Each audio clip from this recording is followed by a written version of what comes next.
আসসালামু আলাইকুম, কেমন আছেন সবাই? আশা করি ভালো আছেন। আমিও ভালো আছি আপনাদের দোয়ায়। আজকে কিছু জায়গা দেখাবো ঝালকাঠির ভিতরে, ঝালকাঠি সদরের ভিতরে। এটা হইছে কলেজের সামনে থেকে কলেজ খেওয়াঘাট যাইতে আছে মিনি পার্কের সামনে টেকনিক্যাল স্কুল ছাড়াইয়া।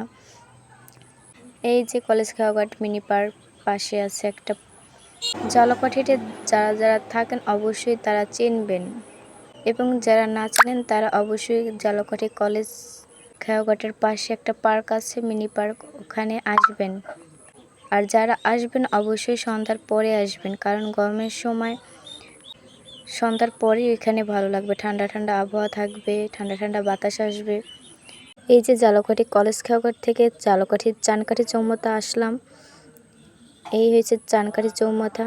এই এখন ঝালকাঠি সদর হাসপাতালের দিক যাইতে আছি। কে কোথা থেকে দেখতে আসেন অবশ্যই কমেন্টে বলে যাবেন। এই এসে হসপিটালের সামনে থেকে যাইতে আছি। এই যে ঝালকাঠি গুরুদম ব্রিজের এইখান থেকে পার হয়ে আসলাম, বাস স্ট্যান্ডের দিক যাইতে আছি। সবাইকে ধন্যবাদ, ভালো থাকবেন, সুস্থ থাকবেন, আল্লাহ হাফেজ।